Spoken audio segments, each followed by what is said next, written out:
Hello, dear student, and welcome. I welcome you as we proceed with this lesson in Bible knowledge in Form 3. I am your teacher, W.A. Mawowa.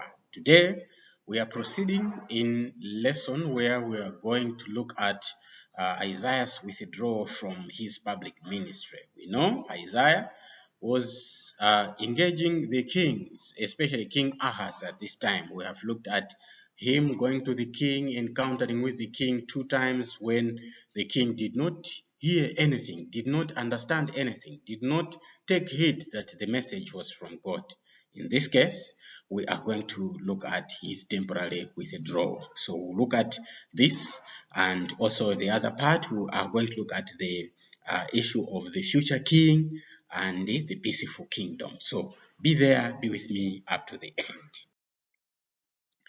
So in this lesson, as we are obliged to meet, we are supposed to understand much about the emperor of Assyria, the prophecy of the emperor of Assyria, the coming of the emperor of Assyria, Isaiah's temporary withdrawal, just as I said earlier, and the future king, the peaceful kingdom. So all these are the prophecies of Isaiah. So let's be together up to the end.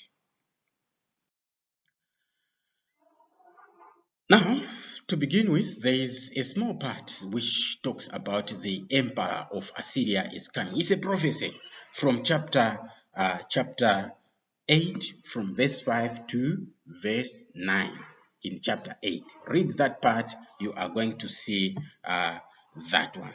So, in a summary, what we can say there is that Isaiah is talking about the Lord, that the Lord will bring the emperor of Assyria and his forces to advance like waters of the river Euphrates to sweep through Judah in a flood. So we see here he's saying that the Assyrian empire, the Assyrian army is coming like the floods of water of the river Euphrates that are going to sweep Judah away. So basically that's what you have there. Assyrians are referred to as the floods of water of the river Euphrates. Here it's where we see now Isaiah is giving a warning to the dead, to consulting the dead, and also he is giving a warning to the people to consulting the mediums, and there at the end Isaiah declares his public withdrawal from public ministry.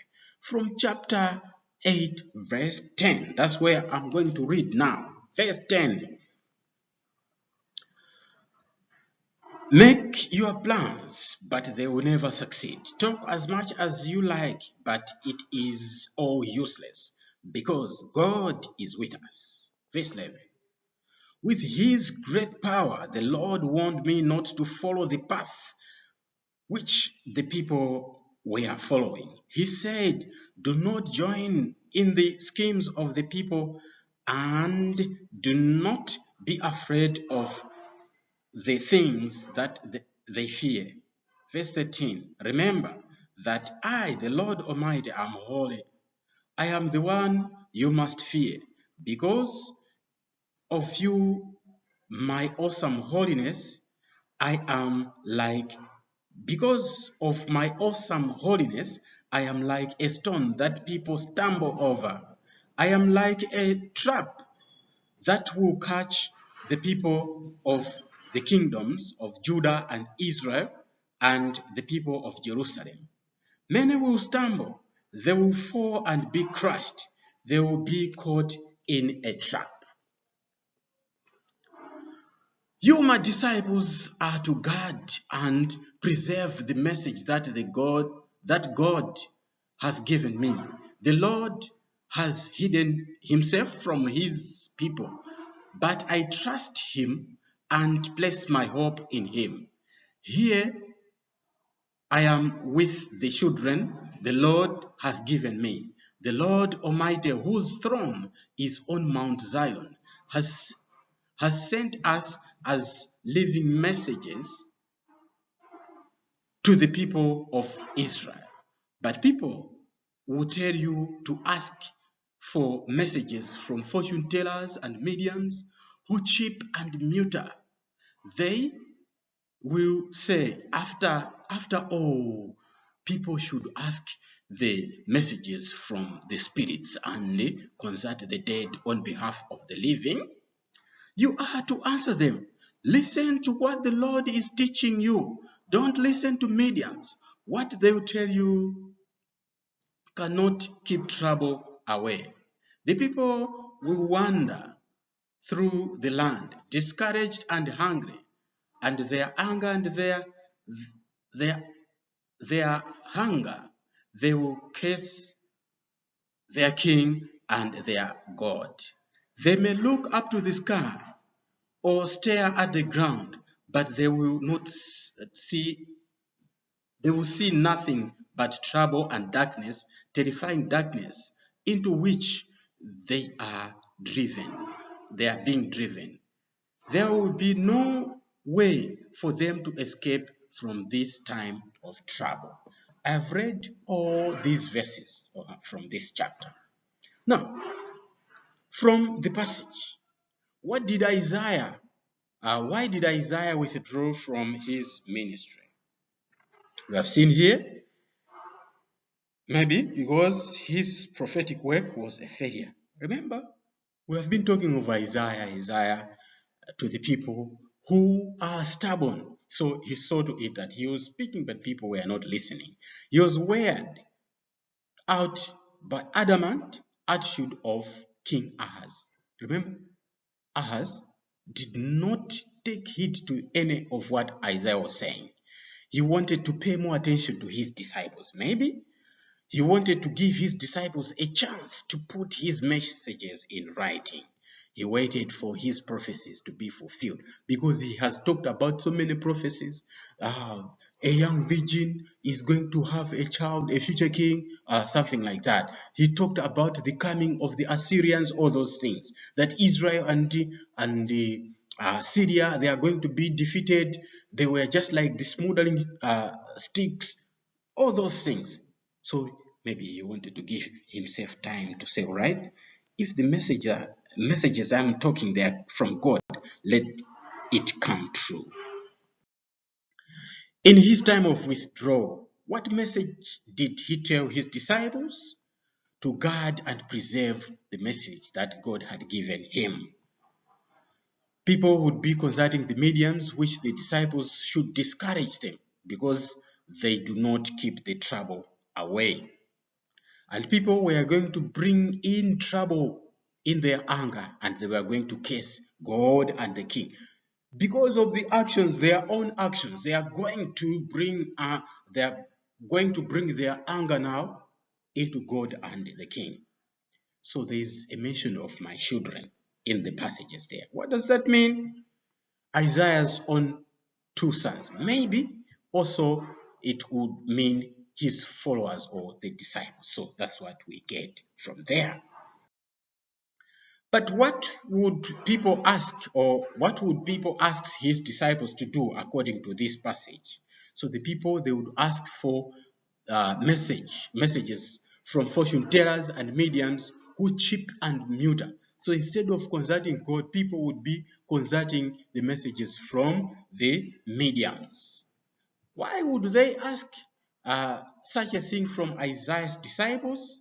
So all the people would be asking from the spirits. So they would not be asking from the people of God, but only from the mediums, people who would be consulting the dead on their behalf. So what answer were Isaiah's disciples to give to the people's demands? So don't listen to the mediums. What the mediums say, they don't keep trouble away. Rather, they compile trouble. So they should just keep on listening to what God is saying. What troubling experiences would the people of Judah go through this time? So what would be the experiences that the people of Judah would be going through? So the people would wander through the land, discouraged and hungry. In their hunger and anger, they would curse God and king. they would have nowhere to escape from the time of trouble. Instead, they would see trouble and terrifying darkness. We have just read that. They would see nothing when they looked up into the sky, or maybe when they stare on the ground. They will not see anything. They will be looking for greater things, greater wonders, but they will not see anything. So why should the people not listen to the mediums according to Isaiah?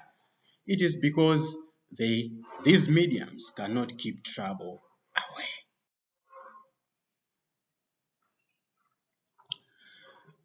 Now, the future king. The future king. We have to look at the future king. So, in chapter 9, from verse 2 up to verse 9, there is a mention there of the future king. So, who is the future? I mentioned two tribes that would see the light in the time of the future king. So, which are these tribes? So, the tribes are the tribes of Zebulun and the tribe of Naphtali. So, how these two tribes were disgraced. So these ones were disgraced because they were once conquered by the Assyrians, and there was no hope for them.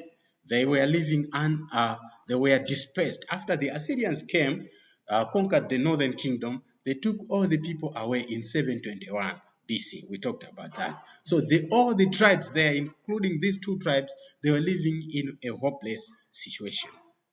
So the Assyrians and other people were made to settle in the other territories of these tribes. They were taken to Assyria, where they lived there in the territories of the Assyrians.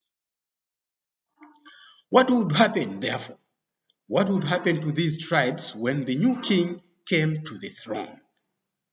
So we are talking of the future king here. So what would happen after these two tribes? They say they will see the light. So they will see the light after walking in darkness for so long. So there will be the time for freedom. So the Lord would give them joy and happiness, as the joy and happiness people have after they harvest or after they are dividing the captured wealth. So they'll be very happy to say, hey, after long trouble, now we are able to be in freedom. Now, describe how God would bring about this joy and happiness upon these tribes.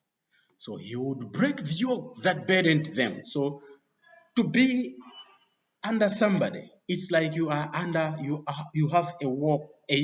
A yoke is something that the ox cart are put on to pull the cart. So when you are under someone, it's like you are under the yoke. So this future king is going to break the yoke, to break the burden. They are going to be free. So he would break the rod that beat them, that beat their shoulders. So it means that now they are in total freedom. He would defeat the nations that oppressed and exploited his people. So even those people who put the yoke, the burden on them, they are going to be defeated.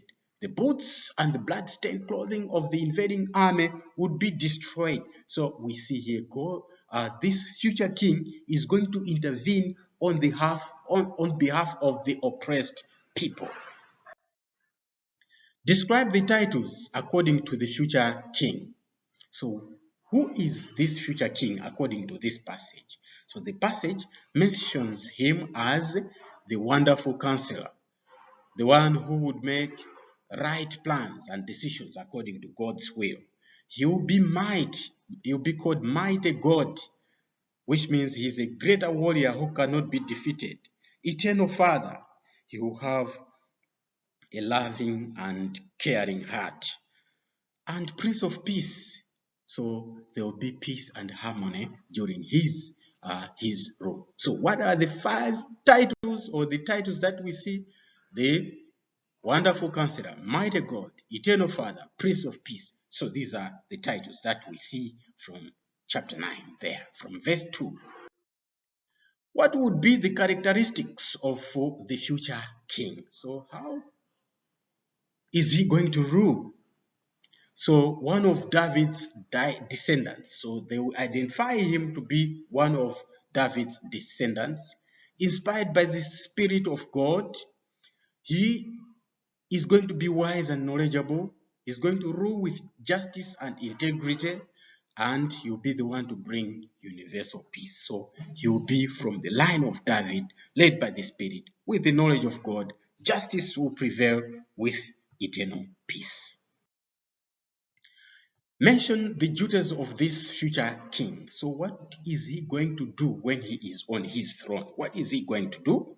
So there, he is going to bring peace in Judah. He is going to break the yoke that burdened the people. Remember, we just explained this, that the people were oppressed for so long. Therefore, when this future king comes in, he's going to break the burden, which means people are going to be in total freedom. So he's also going to oppress those people who exploited them. So this is the Judeans.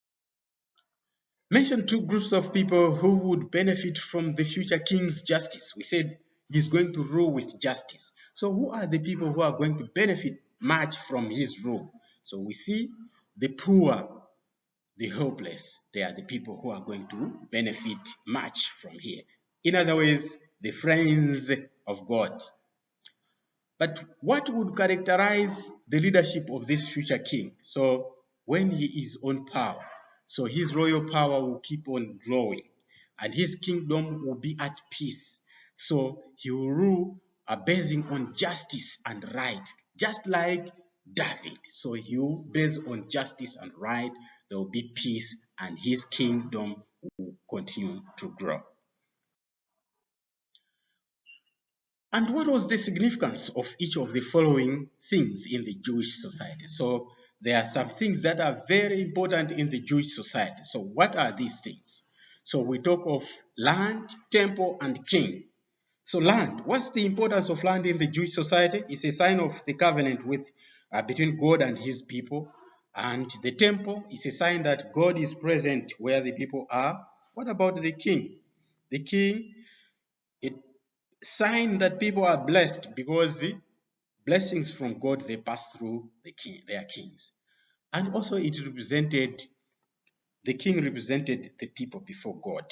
And it was a symbol of unity. All people were united under one king. So through the king, there was continuation of David's dynasty.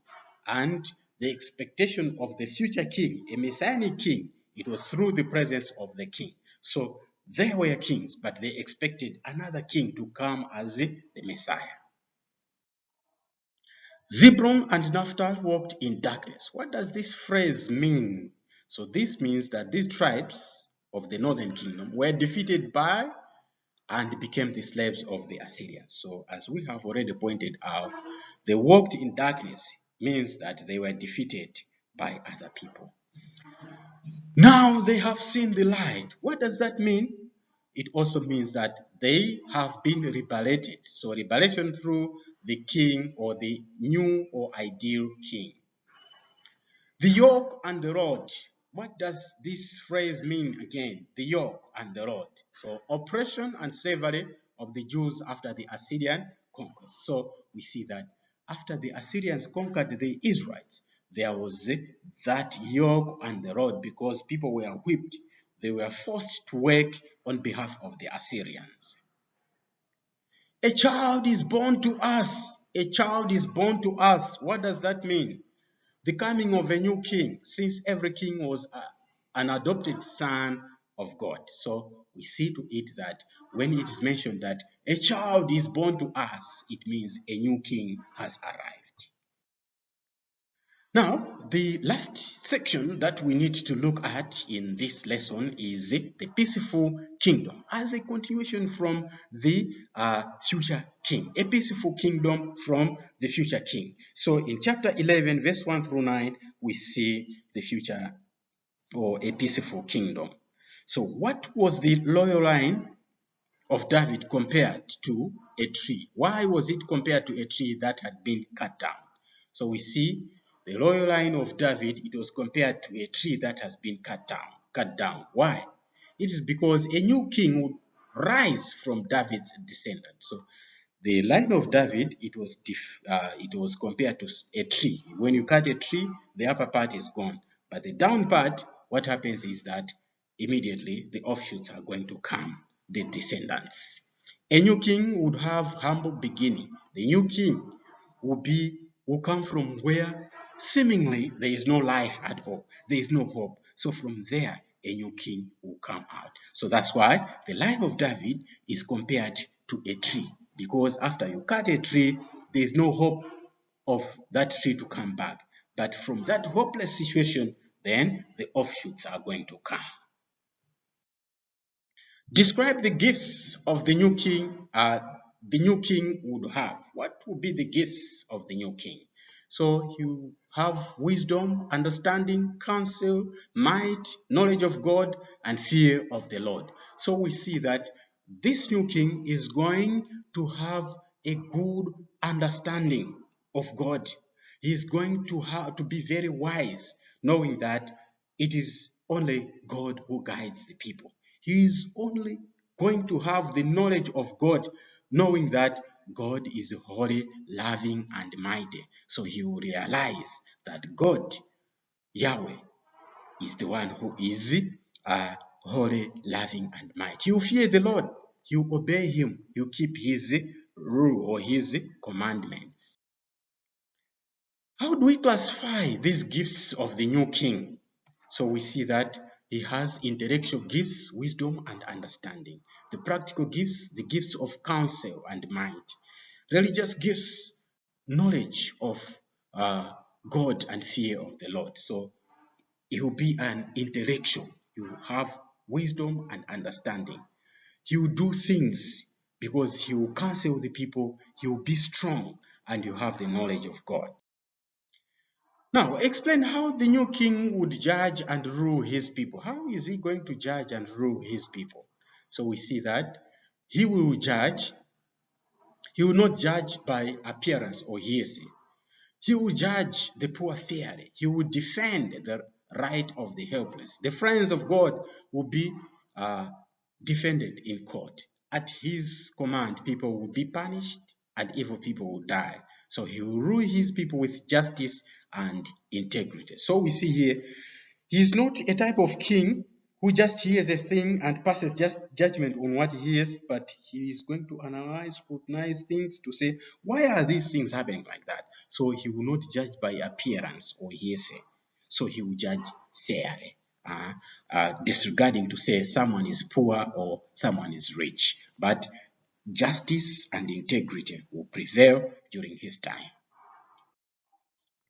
Describe the peace and harmony that would be established as a result of the peace brought about the new king. So the peace and harmony that would be established, which would come because of the new king. So how? So we see that are we going to see that really there is peace and harmony? So many things are mentioned there. So what are those things? We see that wolves and sheep living together. Leopards lie down with young goats. Calves and lion cubs together. Little children will take care of calves and lions. Look at that. Things that are enemies will be together. And cows and calves lying down in peace. Lions will eat straw as cattle. A baby will not be harmed if it plays with a poisonous snake. So things that are contrary, that cannot be together at this moment.